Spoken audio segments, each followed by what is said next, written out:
Pemirsa, Presiden Joko Widodo diminta segera bersikap tegas mengatasi kemelut yang terjadi di antara dua lembaga penegak hukum KPK dan Polri, termasuk memutuskan jadi atau tidaknya melantik Komjen Pol Budi Gunawan sebagai Kapolri. Sejumlah resiko pun akan terjadi jika Presiden tetap melantik atau tidak melantik Komjen Budi Gunawan.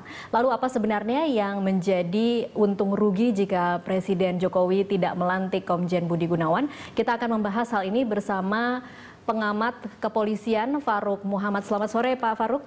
Selamat sore. Iya, Pak Farouk, kalau dari Anda menganalisa apa yang terjadi hingga saat ini setelah putusan pra-peradilan mengabulkan permohonan dari Budi Gunawan, kemudian statusnya tidak lagi menjadi tersangka.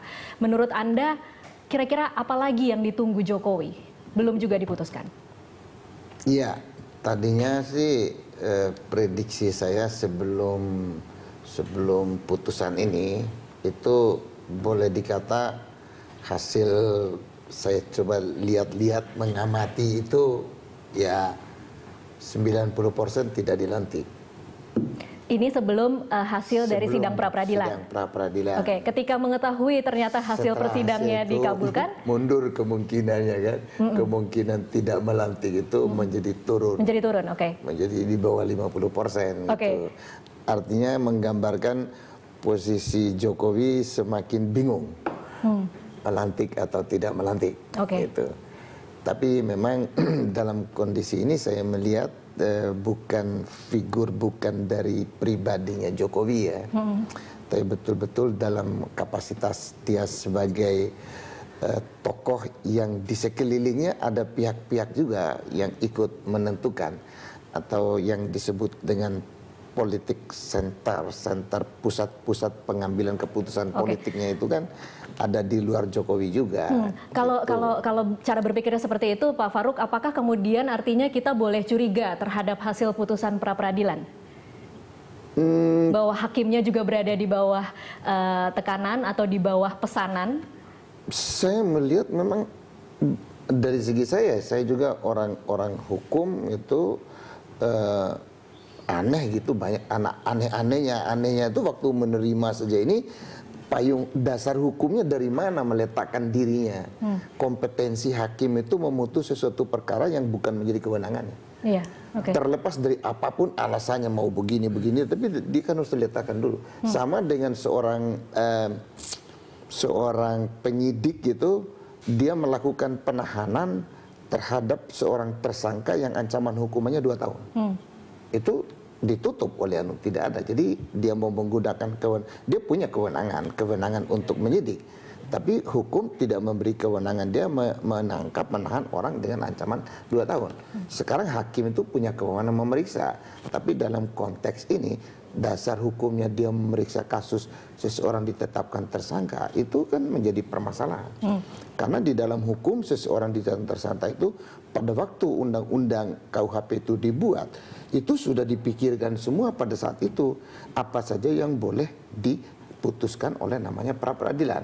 Sama di dalam sistem yang menggunakan juga hakim komisioner itu yang akan mengawasi sebagai pembanding, karena 2 sistem itu tidak berarti semua hal dia bisa memutuskan. Jadi ada hal memang sudah masuk dalam substansi hukum itu sendiri. Dalam konteks ini penentuan seseorang sebagai tersangka menatakan seseorang tidak pertama sudah memutuskan substansi perkaranya. Itu menjadi aneh gitu yang dilakukan. Faktanya sekarang memang sudah diputuskan dan sudah tidak menjadi tersangka. Seharusnya Jokowi sudah tidak punya beban kalau memang keputusannya ingin melantik, tetapi tidak juga diputuskan. Kira-kira apa yang mengganjal Pak Farouk? Sekarang dari segi formalnya memang mempunyai kekuatan hukum yang bersifat tetap keputusan hakim ini gitu kan.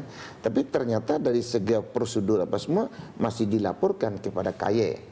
Belum lagi ini dimintakan kasasi. Karena keputusan atau dimintakan fatwa dari Mahkamah Agung, kan ada proses ini.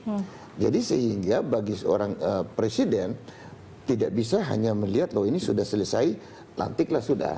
Karena masih ada persoalan lain. Nah sekarang setelah dilantik, tahu-tahu keputusannya hakim tadi, putusan hakim digugurkan, Itu yang dinyatakan mungkin bersalah. itu kira-kira yang timbul lagi ditakutkan. masalah kan. Oke. Sebenarnya kan kalau kita sudah membahas ini berkali-kali sebenarnya Pak Farouk. Betul.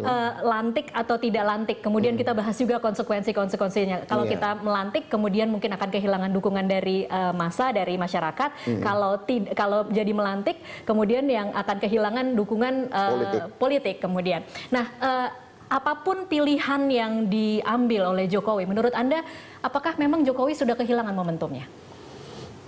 Terlambatkah saat ini kalau kemudian apapun keputusan yang diambil oleh Jokowi? Sama dengan kasus. Nah betul itu, kasus itu pernah terjadi waktu kasus SBY, cicak dan buaya.